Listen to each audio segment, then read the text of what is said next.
ছেলেটি মেয়েটিকে মিথ্যা প্রেমের জালে ফাঁসিয়ে নির্জন এক জঙ্গলে নিয়ে আসে, কিন্তু মেয়েটি যখন সেখানে আসে তখন আরো 3জন ছেলেকে দেখে, যেটা দেখে সে কিছুটা ঘাবড়ে যায়, কিন্তু তার বয়ফ্রেন্ড বলে তারা তার বন্ধু। ছেলেদের মুখ দেখে এটা পরিষ্কার ছিল যে মেয়েটার সাথে আজ অনেক খারাপ কিছু ঘটতে যাচ্ছে। মেয়েটা কিছুটা ভয় পায়, কিন্তু সে তবুও তাদের সাথে আড্ডা দেওয়ার জন্য সেখানে বসে যায়। মেয়েটি চুপ করে বসার পর অন্য সবাই মেয়েটির দিকে এক নজরে তাকিয়েছিল, ঠিক তেমন ভাবে যেমন ভাবে শিকারী তার শিকারের দিকে তাকিয়ে থাকে। তখনই মেয়েটির বয়ফ্রেন্ড একটি গেম খেলার প্রস্তাব দেয়, যেখানে সাহস আর সত্যের খেলা হবে।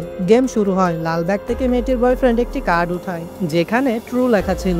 ছেলেটি ডেজিকে প্রশ্ন করতে বলে। ডেজি তার বয়ফ্রেন্ডের কাছে জিজ্ঞেস করে সে আজ পর্যন্ত সব থেকে খারাপ কাজ কি করেছে। ছেলেটি বলে সে একটি আহত খরগোশকে না মেরে ছেড়ে দিয়েছিল, যাতে খরগোশটি যন্ত্রণায় ছটফট করে ধীরে ধীরে মরতে পারে। এটা শুনে ডেজির ভয় আরো বেশি বাড়তে শুরু করে। তখনই কাপড়ের ব্যাগটি অন্য আরেক বন্ধুর কাছে যায়। সে যখন ব্যাগ থেকে একটি কার্ড উঠায় যেখানে সাহস লেখা ছিল, তখনই অন্যরা তাকে নিজ হাতে একটি জীব হত্যা করে খেতে বলে। পার্ট 2 দেখতে চ্যানেলটি সাবস্ক্রাইব করে রাখুন।